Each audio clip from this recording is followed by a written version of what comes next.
The games have broken a lot of talk about preparation from you and the players. What kind of response have you seen from them since then? You mean in practice? Yeah. I think our guys have been good. They've practiced hard. You know, it's more, I think, when you're dealing with guys that are in new roles, I think it's more about the mental and emotional side than it is the physical side because, you know, our guys, they give good effort in practice. I mean, they pretty much have to. The challenge is now when you get out there in a game is carrying that over and not letting anything block that. And if there was to be something that blocked it, it would be something in their heads or something emotional.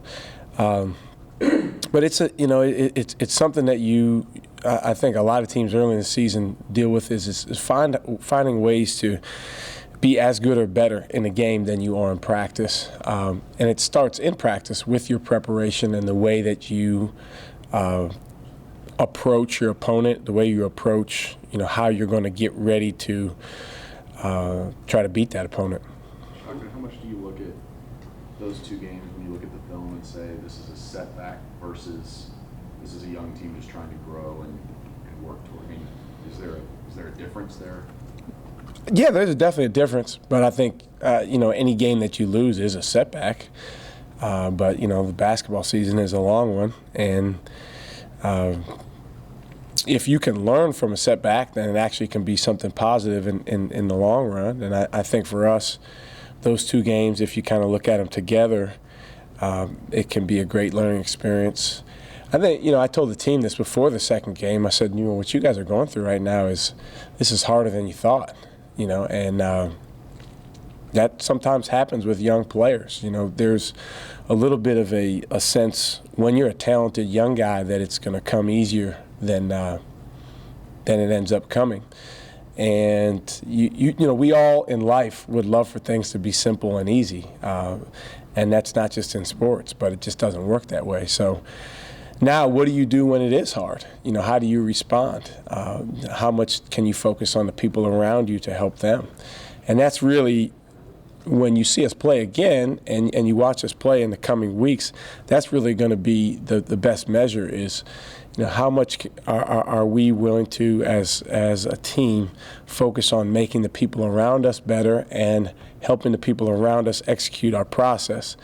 When we get to the point where we do that at a high level, then we will be a much, much better team than the one that played in New York.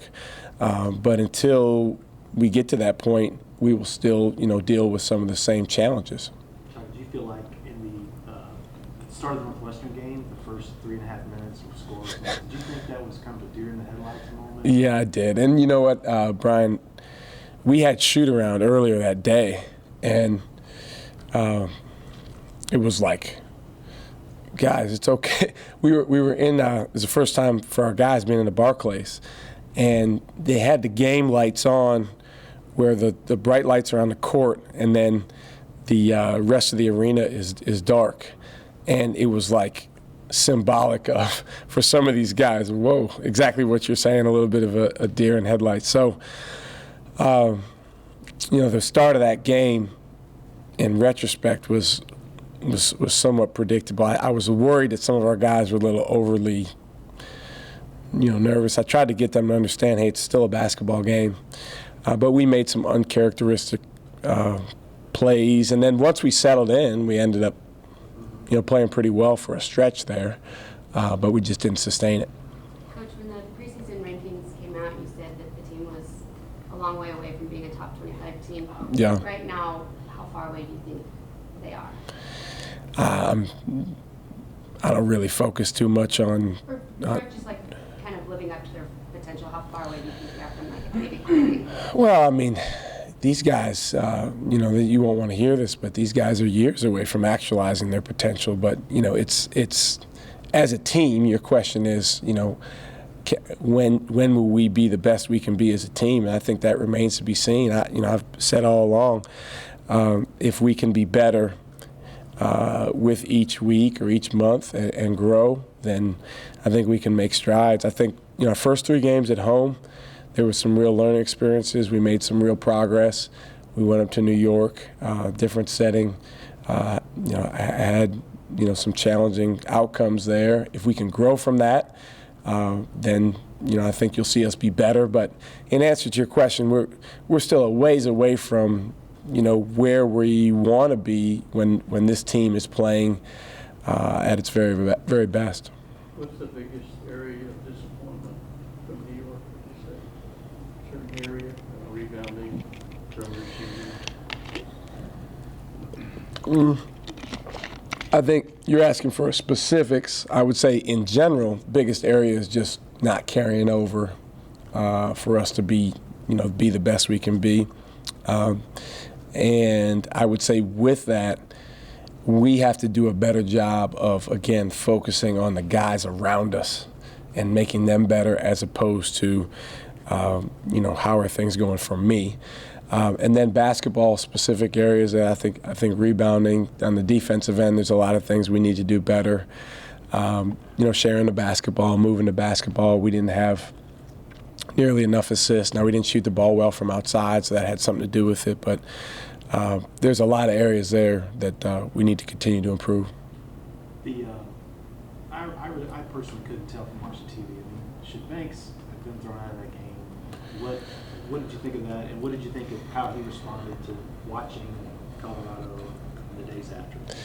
I don't know how much I'm allowed to comment on whether he should or shouldn't have. I mean, he it was unfortunate. He was trying to. The guy was kind of awkwardly on top of Eric, and he was trying to get the guy off of Eric because I guess Eric was in an awkward position where he was in some pain. And James is a very, very loyal kid. He's a very protective kid of his teammates. He's if you get to know James, he's the furthest thing from a fighter. It's just not who he is. But the judgment was made by the official.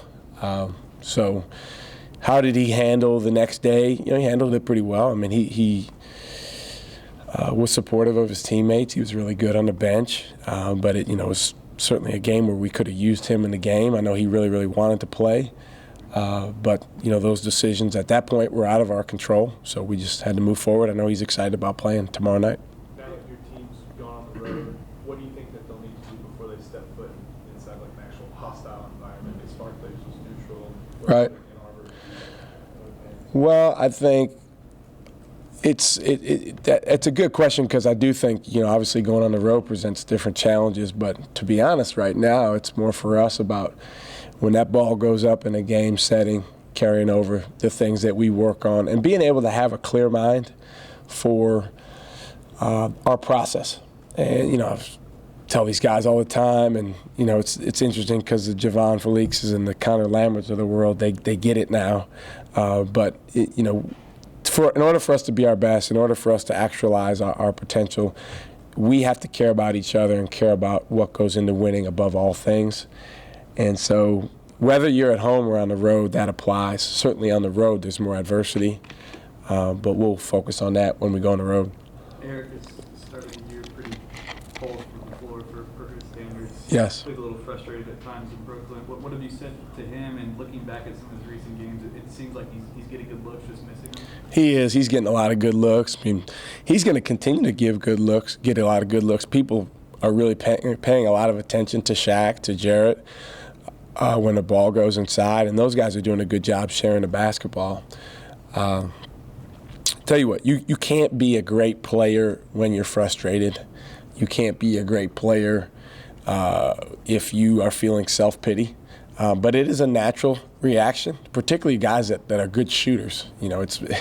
It's very troublesome for guys that are good shooters when they're not making shots. And listen, no one's trying to miss shots. Nobody's, he wants to make shots as much as anyone. That's probably what leads to the frustration.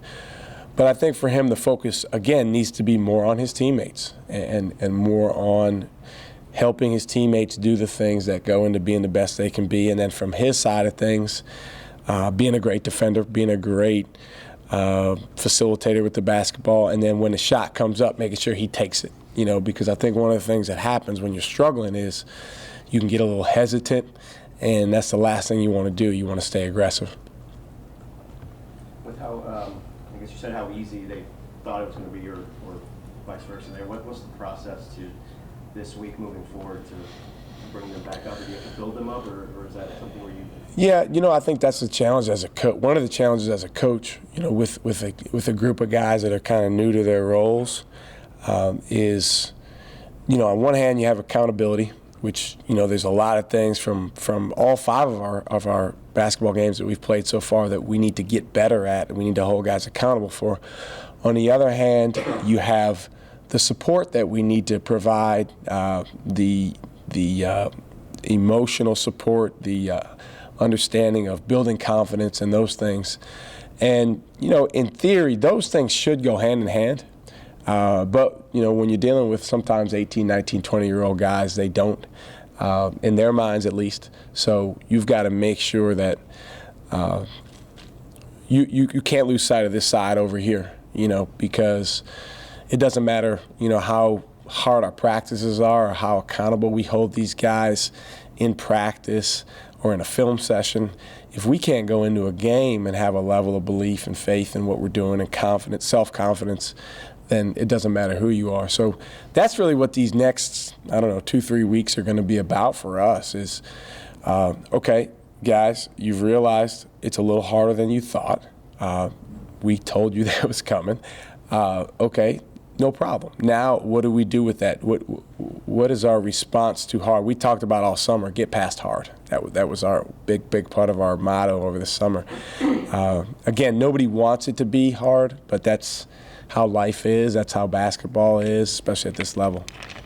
How good are Northwestern and Colorado cheerlead tournament teams? We'll see. They played. They did a lot of really good things against us. I was impressed with their teams. Colorado has a very, very veteran team. So, they have 4 seniors and a junior in their starting lineup. That always, or normally bodes well for teams. I think Northwestern, is still in the process of building their program, but they've done a really good job putting some pieces together and a system together that they've had in place now for, however many years they've been there. That I thought they played well. Speak to about ETA, and Kevin seems to be having a hard time after his knee injury getting going again. Do you tell the guys, hey, these guys came in here last year, pushed y'all pretty hard? Oh yeah, we've watched quite a bit of tape on that. The thing you look at is they came in, as you remember, they came into that game and they were up double figures, I think, in the first half. Goes into overtime. We make some shots in overtime. We win.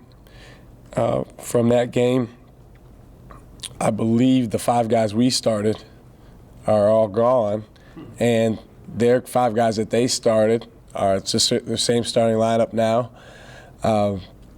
They've got quite a few of their reserves back that played against us. So it's a veteran team. And you mentioned Kevin Hervey. He's still a really good player, and he's been getting to the foul line at a very high rate. He's been shooting the ball outside quite a bit. I think over 5 3-point attempts from 3, and he's very, very capable there. And then, they've got some other very, very dangerous pieces too, led by their point guard, Neal, who, he plays with a level of confidence and swagger that, is really, really dangerous. Do you have an update on Mo's ankle, and were you surprised at all by the success you guys had and full court pressure? It seemed like that sparked you guys in both games. Yeah, Mo's ankle is, he's coming along. He's made a lot of progress. I don't know if we've talked since then, but he got his PICC line out, which is where he was getting the IV medication. That was probably just before we left for New York. He's still not practicing. He can do some shooting on the side, but he's got to get to the point where he can run. He can walk now, but he's got to get to the point where he can run and move on that thing. He never was going to be confused with Usain Bolt anyway, but he Mo really wants to play. So it's just a matter of getting him to the point where he can move and function. Obviously, in basketball, lateral movement is a big deal. But Mo's such a great kid. He wants to be out there so much, and we hope that he progresses, as fast as possible. And then your second question about the press.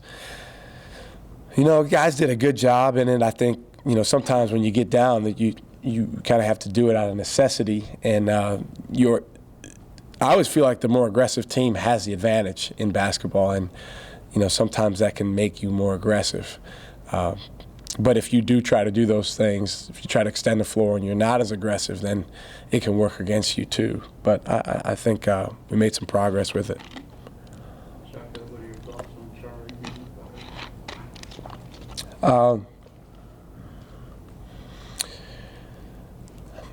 He's a very good friend, and I think he's obviously a great man, and he's got a heck of a track record as a coach and as a guy that has done a phenomenal job building people and being a mentor. I'm the basketball coach, so that all I could do with anything like that was just kind of watch, from the sidelines and be as supportive as I could be. And that's why we have a leadership at this school, and we have very good leadership, and they decided to make a change, and I know for Charlie he's going to be successful moving forward. This is not the last stop for him. He's going to do really good things, and I'll continue to stay in contact with him because I consider him a friend, and I want to see him do great things. I think it's just kind of a reminder of, this kind of the business side of athletics at this level. And I think, as a coach, Charlie and I have this in common is we really try to focus on the guys that we're coaching and building them and trying to help them become the best version of themselves. And sometimes the result side of things reflect that more than others. And I don't know the first thing about football, but I do know that in basketball, it's sometimes what you can control as a coach and the things that you're trying to work with your guys on, that's where your focus needs to be. There's going to be setbacks sometimes, and you just have to continue to try to move forward. It also, for me, it's just a reminder of, hey, I'm appreciative of the opportunity that I have here. And, I'm just thankful for the chance to work with our guys on a daily basis. And I think, again, it's a reminder for me and any other coach on our staff just to make it about our guys, just make it about trying to help them. And, as much as we can try to promote their growth in the short time that we have with them, that's what we need to try to do. You got a chance to talk to him since he was let go?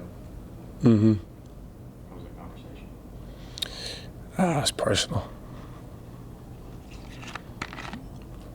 Should we do the last ones, please?